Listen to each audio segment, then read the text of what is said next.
Hoje eu estou super feliz, porque a gente vai falar de um tema absolutamente importante.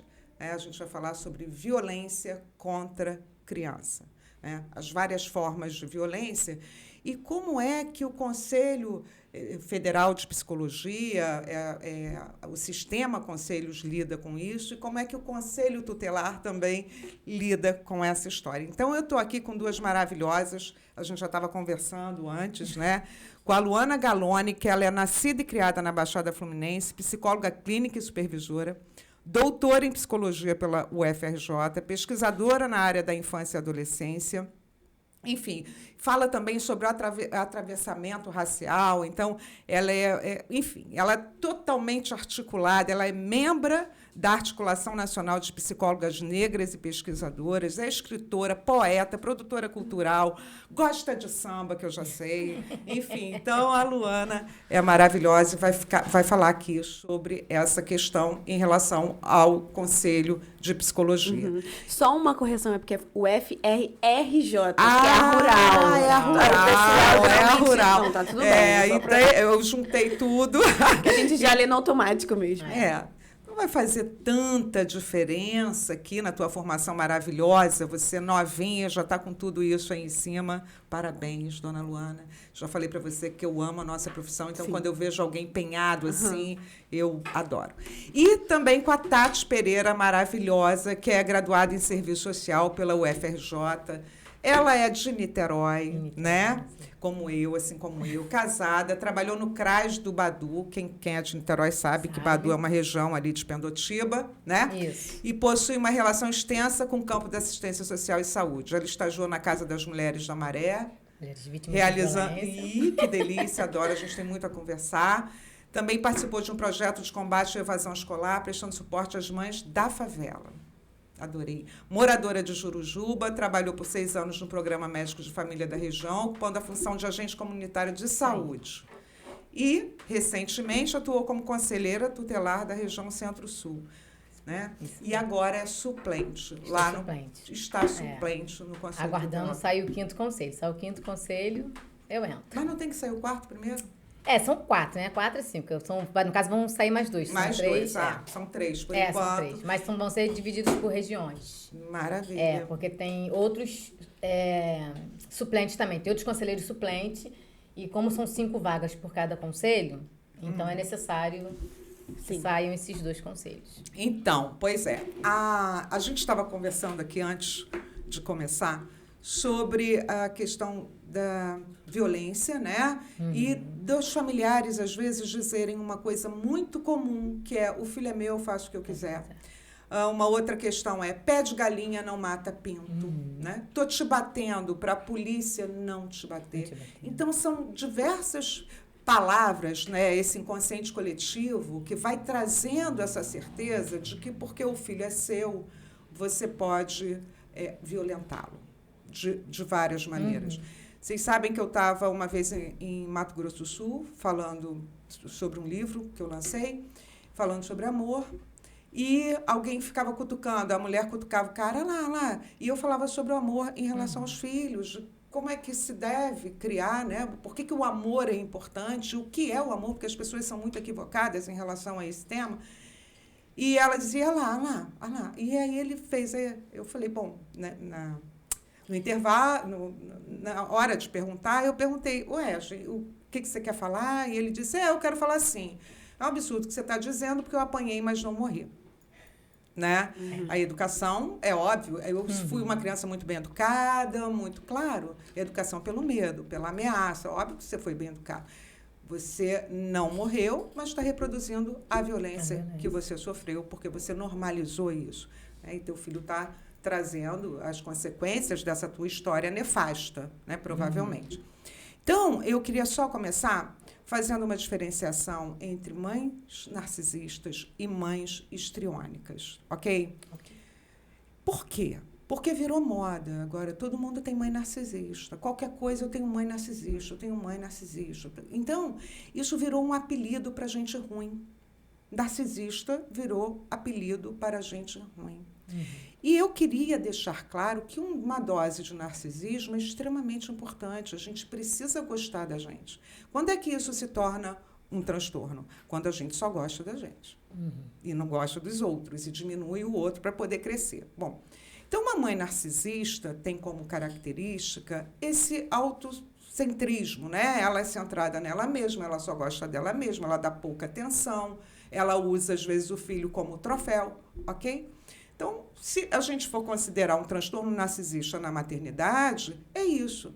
É menos nocivo que uma mãe histriônica, por exemplo. Eu sempre venho defendendo essa tese, né? Para de achar que narcisismo é xingamento e que uma mãe má é uma mãe narcisista, ou uma pessoa má é uma mãe narcisista. Isso não está no critério diagnóstico do transtorno de personalidade narcisista. A mãe histriônica, ela é muito mais perigosa, porque ela usa a sua criança para se vitimizar. Diferente da mãe narcisista que quer ser admirada, a mãe histriônica não tem problema de ser vítima. Aliás, ela gosta de ser vítima. E tem como característica uma teatralidade. A mãe histriônica, ela é teatral, ela adoece sempre, ela está sempre passando mal, ou ela bate nos seus filhos para poder dizer, olha aí o que ele me fez fazer. A mãe histriônica é muito isso, né? Olha o que você me fez fazer. Como se a criança fosse responsável pelo descontrole que ela tem, um descontrole emocional, não é verdade? Então, eu queria, a princípio, deixar isso bem claro. Eu tenho um vídeo no YouTube que eu falo dos critérios diagnósticos ali, traço mais detalhadamente essa experiência, porque hoje eu queria só introduzir e aproveitar mais de vocês, sabe? Porque eu acho que vocês têm muito a trazer. E aí, queria começar com a Lua, dizendo assim, às vezes, eu sou supervisora também, supervisora clínica, e às vezes a gente recebe do nosso supervisando questões, e também vivo isso no meu consultório, sobre violência, né, contra a criança, e o clínico, muitas vezes, fica em dúvida sobre o que fazer. O que eu posso fazer? E aí eu vou começar com o caso de uma supervisanda minha. Ela atendia um homem cuja mulher tinha morrido. E ele tinha uma filha de 9 anos de idade, e ele dizia para ela que essa filha de 9 anos de idade estava tentando seduzi-lo. Olha, veja bem. Tentando ocupar o lugar da mãe. E, portanto, ele tinha muita atração por essa criança e cometia alguns atos libidinosos com essa menina. O que fazer, né, nesse sentido? O que fazer quando a gente descobre ou quando a gente percebe que o nosso paciente é a pessoa que comete violência contra o menor? Lua, por favor, o que você tem a dizer? Já começou com... eu sempre digo que assim, não existe respostas simples para problemas complexos. E se tem uma coisa que a psicologia lida é com problemas complexos, porque pessoas são complexas, né? E aí, quando a gente pensa em violência, e principalmente violência contra criança e adolescente, a gente está falando de algo que é multidimensional, que é multifatorial, que existe uma série de questões nesse sentido. Quando a gente pensa na psicologia nesse sentido, e aí eu vou fazer um caminho para chegar nessa sua resposta, né? Quando a gente vai pensar no nosso Código de Ética, lá de 2005, que é o que está em vigor até hoje, ele vem de uma movimentação, né, da própria categoria e entender a psicologia como também muito implicada na garantia de direitos, seja de criança, de mulheres, de minorias, enfim, direitos humanos, né? Também, isso é importante ser colocado, e quando eu dou aula de ética, eu falo, gente, não tem como desvincular. Se você não acredita que a psicologia não deva se implicar em defesa dos direitos humanos, talvez você deva fazer outra profissão. Mas é isso que eu... Malu, toca aqui. Já pensou em mudar de profissão? Porque assim, é só esse lugar. Porque não é algo negociável, principalmente pelo nosso conselho. Está ali, a gente está implicado, né? Então, essas situações, elas vão acontecer. Porque a gente está num país extremamente violento. A questão de violência contra a criança e adolescente, ela não é só uma questão social e jurídica, mas ela já é uma questão de saúde pública. Então, vai aparecer no consultório. E vai aparecer também na rede de assistência, isso vai aparecer, obviamente, mas no consultório também, né? E aí eu acho que, pensando já, fazendo o diálogo com esse caso que você trouxe, tem uma dimensão da psicologia, né, que obviamente a gente lida com o indivíduo, com a subjetividade, quando o paciente ou o cliente, enfim, traz esse lugar, essa criança que está ocupando o espaço da mãe, a gente pode, independente da sua abordagem, entender isso de várias formas e lidar com essa subjetividade. Sim. Mas isso não nos tira do lugar de, não só enquanto categoria profissional, mas também como sociedade civil, né, de pensar na proteção da criança, né. Então, obviamente, as coisas não são tão simples, mas eu sempre digo que existe talvez um lugar muito mais simples do que a gente imagina, de esse lugar do julgamento, esse lugar da punição, esse lugar da averiguação não é nosso. Sim. Então, a gente está ali com o paciente clínico, certo? E a gente vai dar conta das demandas clínicas. E quem precisa dar conta das outras demandas são as outras instâncias. E a gente é um operador e mediador nisso. Sim. Então, nesse caso, assim, né, a violência está ali colocada, né? E esse sigilo, aí entra na questão do sigilo, precisa ser rompido. Quando eu faço o contrato, aquele contrato, seja escrito, eu sempre falo, existem duas possibilidades. Eu falo mais com criança, mas com adolescente e adulto também. De eu quebrar o nosso sigilo. E a quebra desse sigilo vai ser comunicado para você, que é se você estiver se colocando em risco ou colocando a vida de alguém em risco. Perfeito. E aí eu acho que isso, né, não é uma coisa, nossa, como eu vou denunciar o meu paciente? Isso vai ser dialogado, você está numa relação terapêutica, isso inclusive vai ser elaborado, né? Isso vai ser conversado e isso vai ser colocado.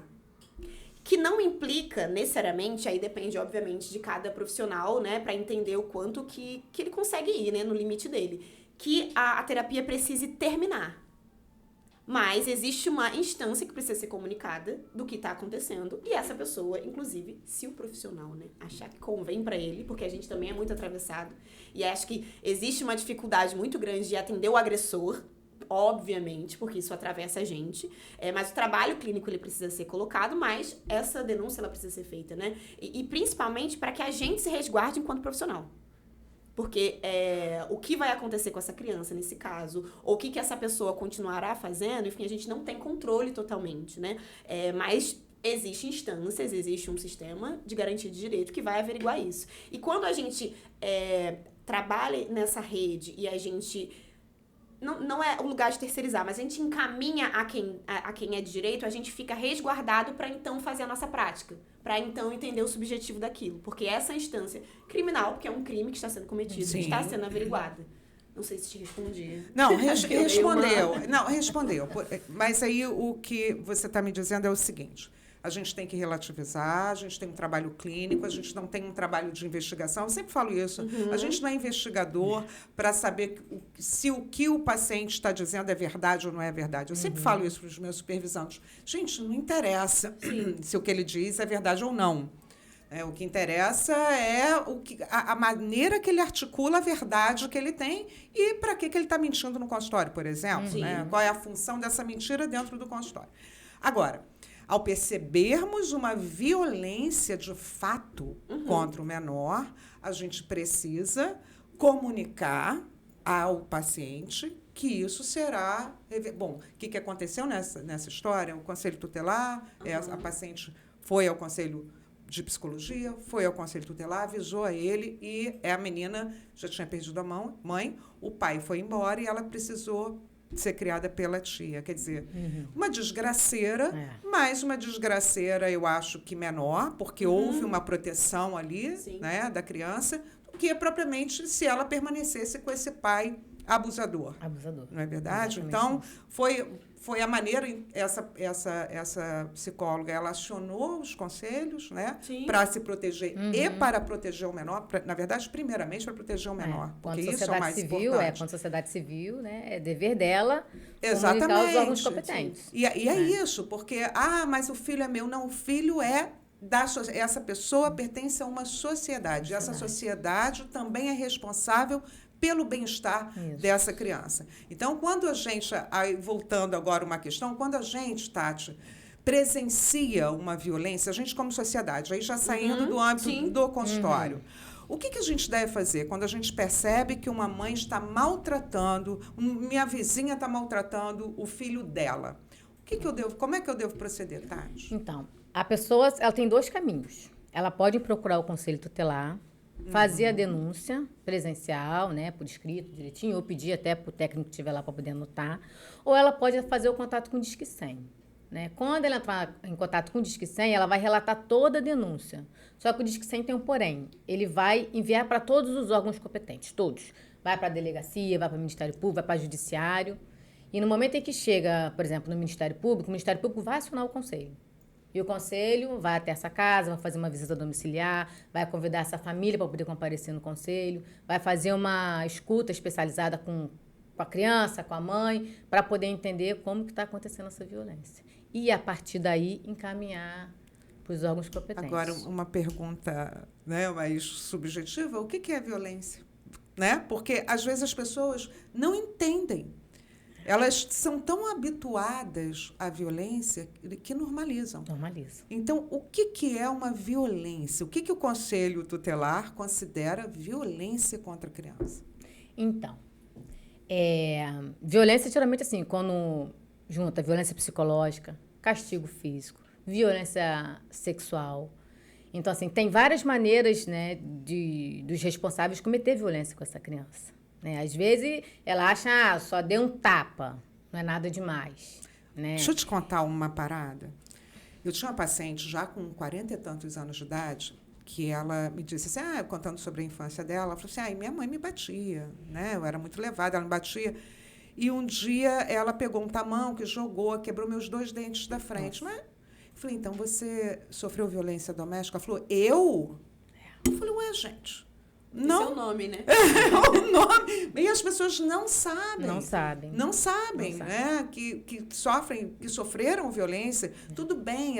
Poder terapêutico do perdão. Cadê a marca? Está aqui. Poder terapêutico do perdão. Eu escrevi esse livro, que foge de uma questão religiosa completamente. Eu desconstruo o conceito que vem com uma carga que a gente pode aturar tudo. E faço uma construção científica sobre isso. Né? Eu pego a psicologia positiva para poder tratar essa força de caráter, o que a gente chama de força de caráter. Então, eu acho que o perdão é fundamental e a gente precisa entender que essa parentalidade ela também vem de um berço completamente violento. E é por isso que reproduz sem saber, nem considera isso uma violência. Né? Posso dar um exemplo? Deve, uma criança? Deve, a gente já disse. Então, nós pegamos um caso, né, no conselho de uma criança que pegou um iogurte do pai, né? O pai tomava um tipo de iogurte, Danette, e a criança tomava chambinho. Então, a criança não podia mexer no Danette do pai. A criança mexeu no Danette do pai, a mãe esquentou uma colher, queimou a mão da criança. Não satisfeita, ela esquentou de novo e queimou a outra palma da mão. Né? Eu não serviria para trabalhar lá. Então, assim, quando a gente pega o caso, a gente fala assim, você é para além, né? Esse é crime de tortura. Mas ela não se via nessa situação. Minha mãe me criou assim. Eu sempre apanhei. Eu falei, mas você consegue entender que você queimou uma mão do seu filho, não bastou você ver ele gritando, você foi lá, queimou a outra mão. Isso é tortura. Acho que eu tenho uma opinião meio impopular, que eu acho que, na verdade, a nossa sociedade odeia criança. É muito adultocêntrica, assim. A gente exige da criança um comportamento que nenhum adulto tem. De, assim, é um Danone. Exatamente. Gente, quantas vezes a gente fala, eu não vou comer esse chocolate, eu não vou, aí eu vou lá e como, porque... Pois é. Sabe? Então, acho que talvez a sociedade ache bebê bonitinho. Mas criança, adolescente, então, aí já é outra. Por quê, né? Porque a criança sai daquele controle, vira adolescente e fala, todo adolescente é muito revoltado. Não, é porque ele começa ali a se sedimentar como personalidade. Aí não serve mais a parentalidade. E ao controle. Ao controle, e aí ele vira um revoltado. Então, todo adolescente, que fase difícil? Não, é a fase que a gente precisa respeitar. Ontem, uma paciente minha disse assim, Adriana, eu falei para o meu filho de 7 anos de idade, não ouça essa música, eu não gosto dessa música, essa música não serve para você. Ele falou, mas não é sobre você, é sobre mim, você precisa me respeitar. Ai, que coisa mais linda. Aí ela diz, ele é revoltado. Não, ele não é, ele é perfeito, que coisa mais linda, respeite-o, entendeu? É óbvio que a gente tem que respeitar dentro de um limite da segurança, né? Claro. Eu tenho uma filha, a Manuela Santiago, que ela chegou uma fase da vida dela, com 4 anos, eu exponho minha família, gente, expõe minha família, é uma coisa absurda. Ela disse, não quero usar calça. Aí eu, mas por que tu não quer usar calça mais, nem short? Porque eu pareço um menino. Ela tinha esses cabelões assim mesmo, esse cabelão totalmente... Eu pareço um menino, então eu não quero usar calça. Isso interferir em alguma coisa e ofender alguém? O que tem respeitar esse desejo de um indivíduo pequeno? Porque uma criança é uma subjetividade, né? A gente tem que considerar como uma pessoa pequena, mas é uma pessoa. Concorda? E aí, o que o Conselho Tutelar fez com essa moça torturadora? Porque o nome é esse, né? Torturadora. Então, a princípio, nós encaminhamos para psicólogo, né? Ela foi encaminhada para psicóloga, a criança foi encaminhada para psicólogo, encaminhamos para o Ministério Público, né? E a partir daí ela foi assim, a gente encaminha para outras esferas. A denúncia chegou pela escola, por vizinho? Então, a denúncia chegou por vizinhos. A denúncia chegou por vizinhos. Mas essa criança estava fazendo acompanhamento no médico de família, ela levou para poder cuidar da mão da criança. Eu não queria ter feito isso, só queria educar. Então, a criança o tempo todo agarrado na mãe, vocês vão fazer o que com a minha mãe, não tira a minha mãe de mim. Então, teve que ser feito todo um trabalho, porque, assim, essa criança, para além de sofrer uma violência, ela não via também como uma violência que ela sofreu da mãe. Claro. Assim, na cabeça da criança, né, que a mãe também implantava isso. Você fez algo errado que não era para você fazer, você mexeu no Danone do seu pai, isso é errado. Mas não é dessa maneira que se educa. Não. Né? Então, não é. Então, assim, foi feito todo um trabalho com essa mãe, ela teve que estar respondendo, né, na justiça, né, porque ela cometeu um crime de tortura. E ela teve que estar fazendo acompanhamento psicológico, ter que apresentar as consultas que ela estava indo, e a psicologia, né, o pessoal da psicologia que fazia o acompanhamento com ela, mandava um relatório de 3 em 3 meses para poder informar como é que estava a evolução dela no acompanhamento. E assim, nós fomos cuidando da família. Ela não foi presa. Mas nós utilizamos o caminho do cuidado. Mas eu só quero informar, poderia ter sido. Poderia ter porque sido. Porque isso é crime de tortura. Não é porque é teu filho. Eu quero deixar isso muito claro. Não é porque é Poderia teu filho que você pode fazer o que você quiser. Não é? Exatamente. Aí voltamos à questão, só está tutelado por você. Você pode perder a tutela. Né? Então, essa informação, por isso que eu acho... Aí, agora, eu vou falar um pouco do NUAP, porque o Saber em Pauta, ele é patrocinado pelo NUAP. E lá, a gente tem uma formação para pais educadores, para a sociedade de uma forma geral, onde a gente traz a neurociência de forma simples e palatável e informa, a gente educa, porque fora da educação não tem solução, não é verdade? Fora da educação, essas pessoas precisam... A gente está, obviamente, num processo de transição, de mentalidade, a gente já está pensando de outra forma, né? As coisas mudaram, e aí tem essa galera que fala, é mimimi. É fácil dizer quando é mimimi, quando a gente... não está incluído na questão da violência. Então, lá no NUAP, a gente tem uma formação para pais, professores, psicólogos, para que esses psicólogos orientem essas famílias. Então, isso é muito bacana, porque a gente pega esses conceitos, tanto da neurociência, da terapia do esquema e da psicologia positiva, que são as nossas vertentes de pesquisa no nosso núcleo, e a gente informa. Eu quero muito levar esse projeto para o município, para que outras pessoas tenham acesso, pessoas que não têm a grana para pagar, né, porque a gente não tem um órgão de fomento que possa fazer isso gratuitamente. Então, eu pretendo levar isso para o município para que essas pessoas com menos acesso à informação saibam o que é violência, o que não é, por que o amor é importante, o amor é fundamental e o que é amar. Essas pessoas não foram amadas de forma adequada. E só reproduzem. De forma adequada. E vão reproduzindo a violência, naturalizam a violência. Você concorda, Tati? Você concorda, naturaliza. Lua? Realmente, naturalizam. Elas não veem como violência. Elas não veem. Eu fui educada assim, aprendi e não mexo. Ele vai ser educado assim também. Isso deixa marcas indeléveis. E essa criança vai reproduzindo a violência. Exatamente. E aí você depois se questiona, mas o que aconteceu com esse menino? Esse menino foi tratado com violência. Ou essa menina, né? E a gente percebe isso. Quando você pega Degase, por exemplo, você vai para o Degase. Quem são as pessoas que estão lá no Degase? Quem são?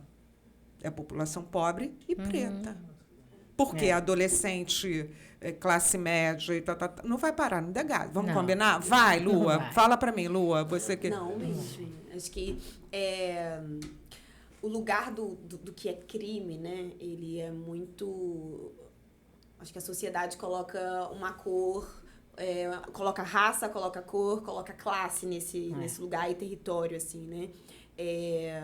E aí, quando a gente pensa, né, nesse lugar, por exemplo, do DEGASE, assim, né? É muito complexo e eu acho que talvez o mais complexo, a questão mais complexa da aceitação do ECA seja esse, né? Porque aí, nossa, mas aí esses adolescentes, esses pivetes, né, eles não estão sendo punidos, eles isso, eles aquilo, né? Só que quando a gente vai olhar o ECA, assim, ele tem uma diretriz para isso, só que essa punição, né, ela não é da mesma forma que é para uma pessoa adulta, porque essa pessoa está em desenvolvimento, né? Mas a nossa sociedade, ela é punitivista nesse lugar, assim, Vigiar e punir. Exatamente, o tempo todo, assim, né? Como se isso fosse, inclusive, o que é educar e socioeducar. E aí a gente tem, né, enfim, vários relatos muito complicados de como é a administração lá dentro, né? De como esses meninos e essas meninas estão, né? Do nível de violência, né?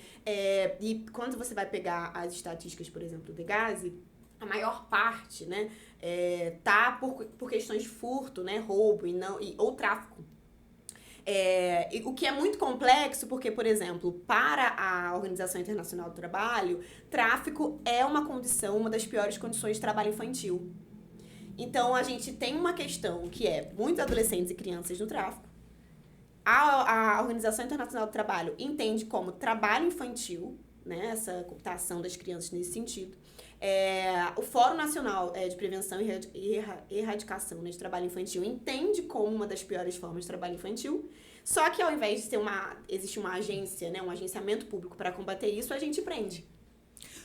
E pune. Exato. E não educa. E não faz... Quer dizer, porque a proposta seria, do sistema carcerário de uma forma geral, educar, né? Educar, ressocializar é o nome, né? Ressocialização. Mas não é isso. Né? E aí vira um depósito de criança preta e pobre. É depósito de criança preta e pobre. Não é verdade? É verdade. Não é isso que verdade. acontece? E é dolorido saber disso. Eu fui assaltada em Fortaleza, eu vim de Fortaleza e fui assaltada lá. Eu saí da Ponta do Mucuripe, quem conhece Fortaleza sabe onde é a Ponta do Mucuripe, e fui pedalando, que eu amo pedalar, para a Praia do Futuro. Ingenuamente, 7 horas da manhã, eu estava no meio dos caminhões e tal, quando eu olhei a praia, eu falei, vou pedalar pela praia, óbvio que eu vou pedalar. Aí comecei a ver umas casas, uns barraquinhos na areia da praia, eu falei, mas, pô, no Rio não tem barraco. Tá ok, tá tudo certo, alguém, né? E vi um menino de 10, 12 anos de idade com um adulto. E eu, simpática que sou. Oi, gente, tudo bem? Bom dia e tal. Depois passei por outro com 2 filhinhas, todo mundo indo para a escola. Como é que vocês estão? Fui pedalando, daqui a pouco vi o garoto de 10, 12 anos de idade, de bicicleta, passou ao meu lado e voltou. Estou pensando que ele ia falar comigo alguma coisa. Ele, nos meus 2 colares. Ele puxou, ele me olhava com ódio. Era como se eu estivesse invadindo o território dele. Ele me olhava com ódio. Bom, a 200 metros tinha uma cabine policial, eu fui chorando, porque eu falei, pela situação, porque eu acho isso tudo muito triste, porque isso me relembrou também, me trouxe uma memória de quando eu fui com 12 anos de idade, assaltada também por um menino da mesma idade, ele me bateu muito, então aquilo me soltou uma memória antiga, e eu fui chorando. E o cara falou, não, mas você não sabia? Eu falei, não, gente, porque não pode, só daqui para lá. Eu falei, tem que botar uma placa. Você tem que botar uma placa. Mas, qual é a questão aqui? Esse menino estava com um adulto. Né? Ele foi incitado a me assaltar. O adulto falou, lá, vai lá, pega, porque tá fácil, porque tá... Né? Ele foi incitado. Ele naturaliza isso. Tinha um adulto ali. Como é que a gente vai cuidar dessas crianças, entende? Como é que você condena? Não há condenação para um menino como esse. Eu via nos olhos dele o equívoco, sabe assim? O ódio, a amargura, sabe? A agressividade que era incitada por um adulto. Ele é produto dessa criação. Vocês concordam com isso? É produto. Aí, quando você vai no DEGASE, você vê as vidas desgraçadas que essas crianças têm. Não é verdade? É verdade. Vidas desgraçadas. E aí a gente tem várias histórias aí, né, da Candelária, enfim, né, como exemplos claros. E eu volto a dizer, o quanto o amor é importante. Tem um filme chamado O Contador de História, que é sobre o psicopedagogo brasileiro que foi pego por uma francesa que só deu amor para essa criança. Cara. E ele conta essa história, ele sai pelo mundo contando essa história. O Roberto Carlos. Não sei o nome. Carlos não. Roberto Carlos, o contador de história. Assistam esse filme, que é sobre um sobrevivente, né? E essa francesa acolhe essa criança e dá amor. E ele já era adolescente. Um trabalho danado, que ela teve que amar dar trabalho. Tô lembrando do filme qual é.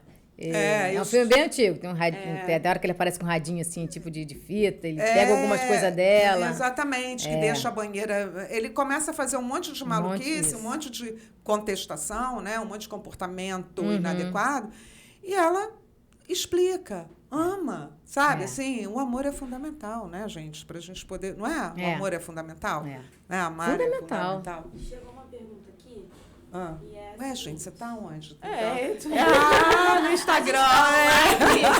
Você tá no Instagram? No Instagram, tá ao vivo. Tá. Quando a criança bate na mãe, o que pode ser feito? Primeira coisa, por que essa criança está batendo na mãe? Ela não nasceu batendo na mãe. E se por acaso ela deu um tapa a primeira vez, a mãe podia ter contido de algum modo. Adriana, você vai dizer que tudo é culpa da mãe? Não, eu vou dizer que a responsabilidade materna é imensa. Não é verdade? Não é culpa, não é sobre culpa, é sobre responsabilidade. O que acontece que essa criança decide se comunicar dessa forma? O que está acontecendo? Porque a criança nasce um espírito verde, né?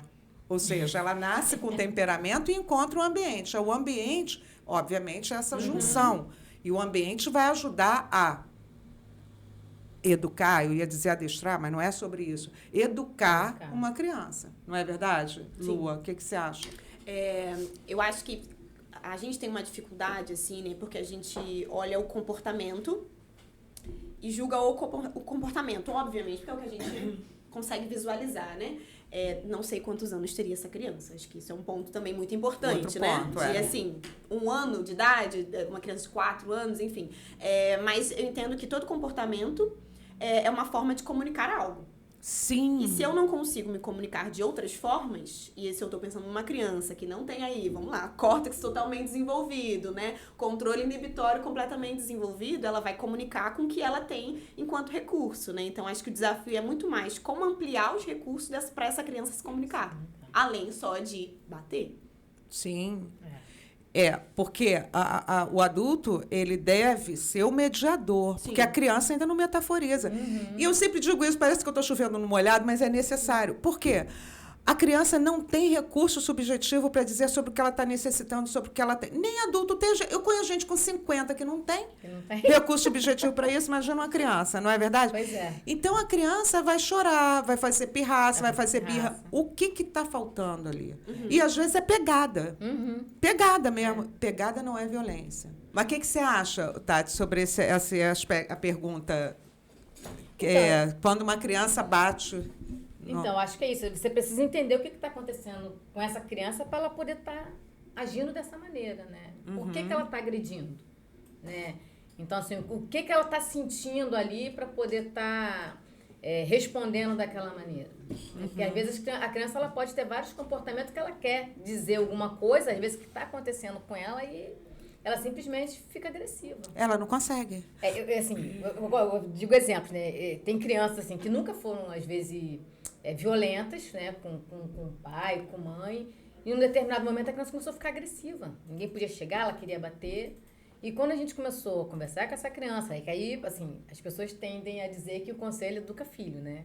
Educação vem de pai e de mãe. Sim. O conselho tutelar é um órgão garantidor de direito. O conselho tutelar não educa filho de ninguém. Então, assim, aí levava pro conselho. Tá muito rebelde, vou levar pro conselho. Aí, quando você chama essa criança para poder conversar, coloca com a equipe técnica na sala, assistente social, psicólogo, aí começa a se descobrir muita coisa que está acontecendo com aquela criança.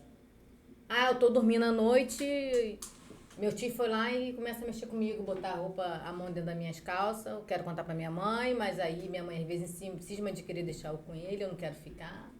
Então, às vezes, a criança começava a ter um comportamento agressivo por conta de situações que ela estava vivenciando, e às vezes ela não podia falar. Não estou generalizando que todas as crianças que são agressivas, né, claro, estão passando por isso.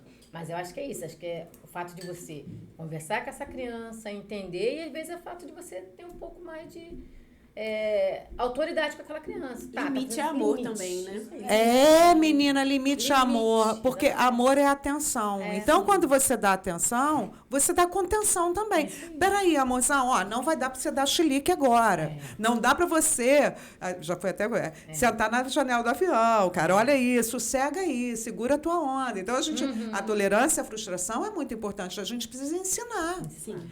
Porque a criança só demanda, né? Ela tem necessidades e ela quer que essas necessidades sejam atendidas. E eu acho que a gente tem uma baixa tolerância também a essa resposta emocional da criança e comportamental que ainda está sendo regulada, né? Porque você vai dar o limite, você vai colocar ali, e a criança vai lidar com aquela frustração que ela não sabe nomear, ela não é um rei, uma rainha, ela não tem o que ela quer, então ela vai chorar, ela vai gritar. E aí eu acho que isso incomoda muito as pessoas, né? Então eu preciso parar com isso. Ela vai chorar, ela vai gritar, porque ela tá frustrada. Você fala, é isso, você tá frustrado. Quando você se acalmar, a gente conversa. Sobre isso. E a frustração faz parte da existência. Mas a gente acha que não tem essa tolerância, né? De, nossa, não, tá gritando, eu tenho que parar. Por que você tá gritando? E aí entra nesse ciclo, né? De aí tenta conter na violência, na agressão, obviamente, e as coisas vão desandando. Cara, e tem uma coisa também, e a gente parece estar exigindo muito do adulto. Porque o adulto... Quando alguém pergunta pra mim, Adriana, você atende criança? Eu falo, só atendo. Por quê? Crianças de 20, 30, 40, 50, 60, 70, 80 e 90. Por quê? As pessoas são muito infantilizadas porque param de crescer quando falta o amor, né? Então, elas ficam naquele modo criança agressiva, impulsiva, e vira uma discussão entre crianças. Muitas vezes você vê pai... São 3 crianças no mesmo ambiente, sabe? Então, é complicado, porque aí você tem que administrar. Só que também a gente está exigindo demais, a gente está falando sobre essa transição, né? A nossa profissão, a psicologia, ainda bem que ela agora tem outro status. Antigamente era coisa para fresco, era coisa para doido. Não, e agora a gente sabe, a sociedade tomou consciência, principalmente com a pandemia, o quanto é importante cuidar da saúde mental. E é só assim que a gente vai melhorar o mundo. Você é pretensiosa nesse aspecto. Não, eu falo, cara, a saúde mental é fundamental. Até rimei. Porque, inclusive, quem tem cabeça boa nem adoece à toa. Então, é importante que as pessoas entendam, quando está saudável mentalmente, vai ajudar o mundo a melhorar. Porque a gente está precisando, não está precisando disso, gente? Não está? Dessa conscientização. E, por exemplo... no Conselho, existe algum programa? Você falou, o Conselho não educa, né? O Conselho não serve para educar. Mas vocês têm algum projeto de palestras de conscientização para pais? Como é que funciona? Então, dependendo da situação, né? Porque cada caso traz uma demanda, né? Diferente. Então, assim, se for uma questão assim, essa criança... Tem o CRAS, né? Que é o Centro de Referência da Assistência Social, né? Que aí vai trabalhar ali os vínculos familiares, vai entender o que todo o município tem CRAs espalhados, né? Que você pode acionar. Encaminhando, né? Então, assim, se for um caso de violência, está acontecendo a violência doméstica, né? Então, assim, vamos encaminhar então para o NACA, o Núcleo de Atendimento à Criança e Adolescente, sabe? Para poder entender o que está acontecendo. Porque, assim, o conselho, né? Ele vai fazer aquela mediação, né, naquela situação de conflito ali, vai encaminhar, né, para os órgãos competentes, NACA, NAECA, CRAS, PAI, PAEF. Então, cada um vai ter a sua função, né? E a partir daí, né, tudo vai depender também do que essa família trouxer para a gente, né? A gente vai parar, vai conversar. As demandas que ele trouxer, a gente vai fazer os encaminhamentos. Então, tem uma rede de apoio, uma rede de cuidado que pode estar dando suporte à família. Né? Muito bem, muito bem. Então, para começar a fechar, né, aqui, infelizmente. Se eu percebo que uma pessoa está cometendo violências contra crianças, o ideal é discar o 100 ou buscar o Conselho Tutelar? O 100 Você pode fazer de forma anônima. Porque às vezes a pessoa quer denunciar, mas não quer se expor. Não quero que a pessoa saiba que eu denunciei. Então, você pode ligar para o 100, fazer essa denúncia de forma anônima, né? Explicar toda a situação. Você pode dar o nome da pessoa, dar o endereço, tá tudo. E você não precisa se identificar. Né? No conselho também, você pode também relatar toda a denúncia também de forma anônima. O bom do 100 é que vai para mais esferas. No Espalha conselho, mais. Espalha mais. Né? Vai para o Ministério Público. Mas demora mais também, né? Não, porque eles distribuem por região. Né? É um canal, aí se for por direitos humanos, ele manda por direitos humanos, manda para a delegacia, manda para o conselho dar referência, né? Para o conselho próximo. Então, a gente pode meter a colher, sim. Deve. Como na violência contra a mulher, violência contra a criança, a gente tem a obrigação. Gente, eu insisto nesse tema, mas não sei fazer. Eu insisto nesse tema, a gente tem que meter a colher quando a gente presencia. Porque é responsabilidade da sociedade civil proteger as crianças e adolescentes. E as mulheres também, né? Sim. Vimos uma coisa lá, diz que é 180. Isso aí. É responsabilidade. Nisso. E eu vou marcar para a gente falar sobre violência contra a mulher, que esse tema também interessa muito. Lua, você acha que a violência contra a criança tem classe social e tem cor? Há um indicativo maior, obviamente, né?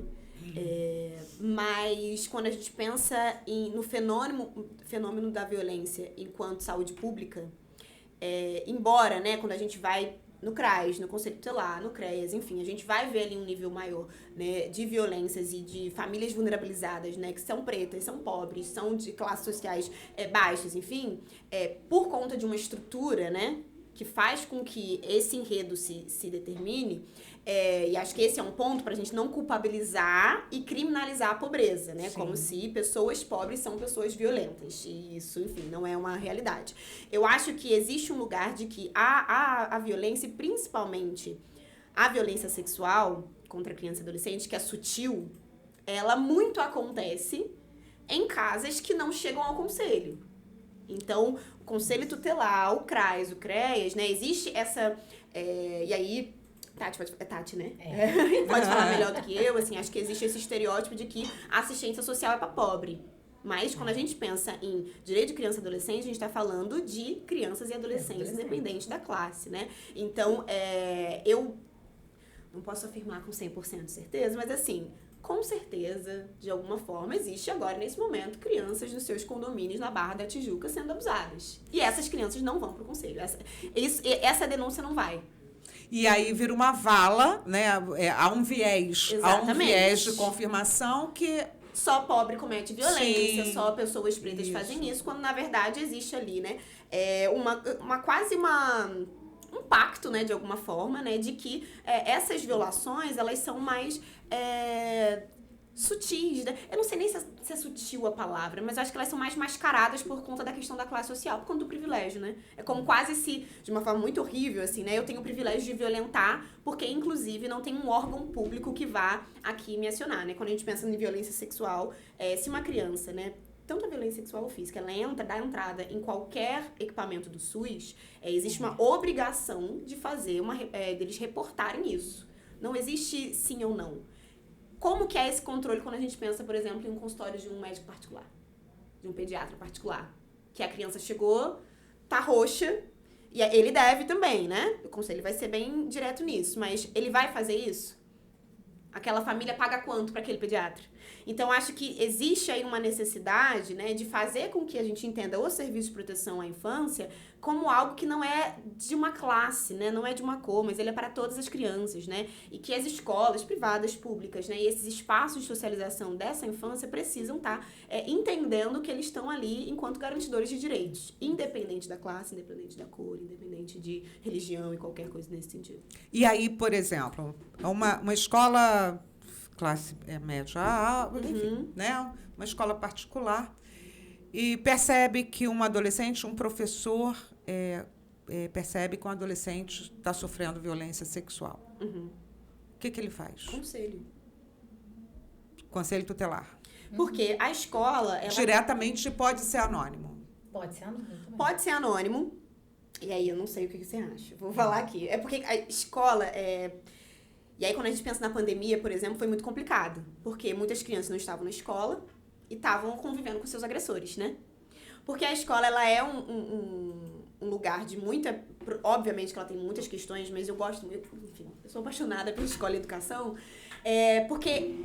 Em algumas medidas, é lá que a criança vai revelar um abuso, vai revelar uma violência, ou que vai ser identificado, porque aquele professor, aquele inspetor, enfim, ele tá com a criança todo dia, então ele percebe a mudança de comportamento, enfim. Então, essa denúncia, ela pode ser anônima, e aí, enfim, tem uma série de questões nesse sentido.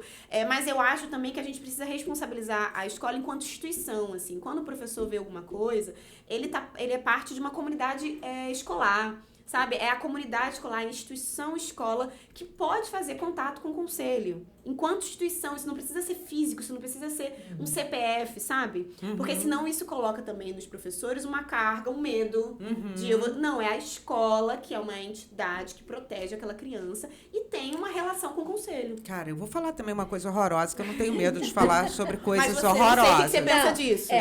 Acontece, assim, a escola geralmente elas levam um relatório explicando toda a situação, entrega pro conselho.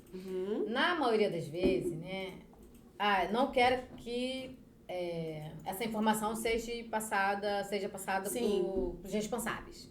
Eles pedem sigilo. Apesar de eles fazerem um relatório, eles pedem sigilo com relação ao relatório. Só que, geralmente, esse pessoal, né, que tem um poder aquisitivo maior, eles vêm com advogado. Aí vai para advogado. Eu ia falar sobre Aí vai para a justiça, pede a cópia do prontuário, né? E a gente tem que meio que tapar as partes, né? Que tá ali porque falando sobre o abuso. Se de repente for relatado isso, tem que tapar porque se for prejudicar o processo, né, de investigação, tem que tapar essa informação. Mas em contrapartida, esses pais, eles têm direito de ter acesso a esse relatório. E, na maioria das vezes, processa a escola. Pois é, e aí vamos falar de valores e dinheiro, né? Vamos falar sobre valores e dinheiro. A gente vive num sistema capitalista moedor de gente. A gente vive aí, num sistema capitalista que moe gente. Para a escola, talvez não seja interessante perder aquele aluno. Cara, eu não estou falando de toda a escola, mas eu estou falando que o sistema capitalista diz que o dinheiro é mais importante que qualquer outra coisa. Vamos combinar? Que é isso aí que acontece? E aí, complicado, né? Porque como é que a instituição... Quer dizer, o professor fica com medo porque se sente fraco. Porque ele também é um funcionário. Também pode perder o emprego. Olha aí, como é a máquina de moer, falar gente. Um caso? Pode. Essa semana, né, eu dei supervisão para uma psicóloga. E aí ela falou, Luana, tô com uma demanda de... Chegou pra mim, uma menina de 4 anos, que ela chegou porque a mãe, ela relatou, 3 ou 4 anos, não me lembro agora. Ela falou pra mãe que a professora da creche, né, enfim, a cuidadora da creche, mexeu na perereca dela. Foi assim que ela falou. Falou, só que a mãe tava muito confusa, até porque ela tava assada uns dias e a mãe pediu levou a pomada, né, pediu para as professoras passarem, enfim, não sei como é que funciona isso. Mas quando ela relatou isso, ela já não estava mais assada, já tinha parado um pouco disso. Então, ela não sabe se isso era uma memória da menina lá, da outra época, enfim. Mas ela foi até a escola.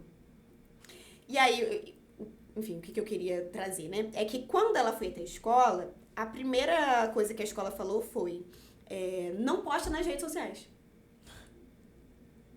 E aí, o que deixou a mãe irritada? Eu não fui lá para denunciar eles, eu fui lá para entender o que tinha acontecido, até para ver, né, se a professora estava tendo algum cuidado ou não, e de repente houve uma interpretação, enfim, ela estava tentando entender. Mas a primeira reação da escola nossa, não, isso com certeza não aconteceu e não poste nas redes sociais.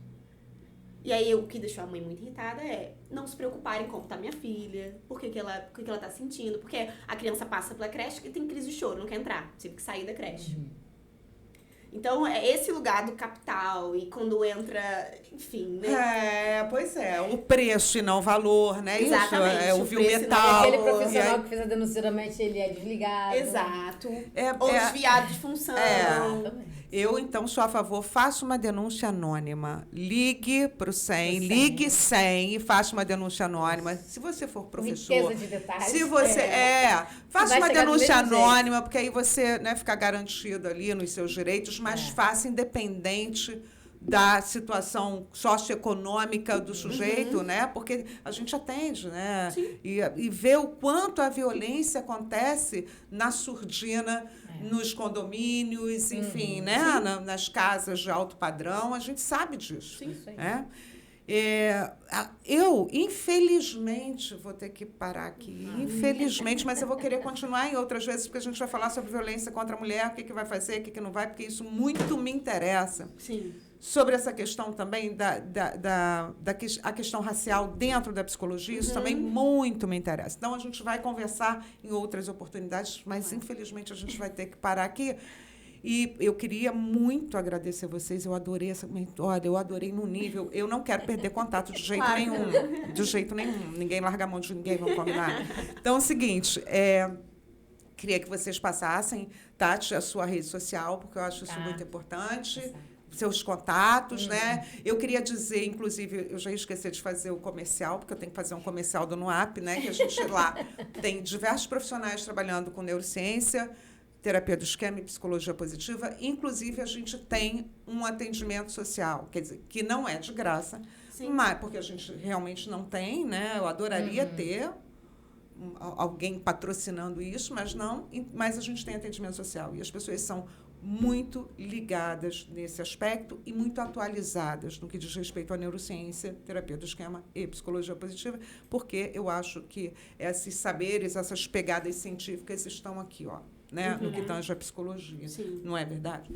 Então, o telefone, Bruno vai colocar, né, o telefone de contato lá do NUAP, e queria que vocês fizessem as propagandas de vocês, consultório, rede social e tudo mais. Lua. Gente, eu me sinto muito blogueira agora. Vou dar Ai, total. @Luana Galoni. Acho que só tem eu acredito, né? @Luana Galoni, acho que facilmente vocês acham, enfim, né? Como a Adri falou, né? Sou psicóloga, então atendo clinicamente, né? Ali pelo Centro Tijuca, enfim, também dou supervisão clínica em TCC. Sou professora, né? Estou como professora da UFRJ em Psicologia da Educação, então toda essa temática muito também me interessa, porque eu penso muito nesse viés, né? E aí você falou, né, que sou escritora, então tenho uns livros. E aí acho que nas redes sociais vocês conseguem dar uma olhada. E muito bem. Muito feliz, assim, né? De estar aqui compartilhando. Acho que, às vezes, a gente fica muito solitário na clínica, né? Pois e fazer com que isso circule é muito bom. Muito bom. E vagalume esperto pisca junto. Não esqueça disso. A gente está junto. A gente fica mais forte. Sim. Né? É verdade. Não é? A minha rede social, assim, é uma rede social mais pessoal mesmo. Não vendo nada na internet. Tempo atrás eu até estava envolvida na política, mas aí já passou essa fase. Mas não tem nada... Posso até passar, né? Gente, você é uma pessoa muito tenho importante. Tenho duas redes. Né? Tem a pessoal e tem essa que é a comercial, né? Que é onde eu estava fazendo minhas propagandas da política. Você é uma pessoa livre. Você faz o que você quiser. Então, a comercial é Tatiane_Pereira.10 e a pessoal é Tati.Pereira.14. Eu senti que você quase esqueceu. Ponto muito difícil. Porque são duas. Gente, eu agradeço muitíssimo. Foi tão bom, não foi bom para Foi bom para vocês? Menino, para mim foi uma maravilha. Foi muito legal. Muito obrigada pelo esforço. Tá um dia chuvoso. Vocês chegaram aqui pontualmente, né? Muito obrigada. E até a próxima, até o próximo episódio. Na próxima aqui, tá? Deixa eu dizer uma coisa muito importante, que eu nunca falo isso, eu tenho que pegar essa manha da blogueira. Curta e compartilhe e assine o nosso canal, porque toda quinta-feira tem podcast novo. Tá? Grande beijo. Tchau, até a próxima.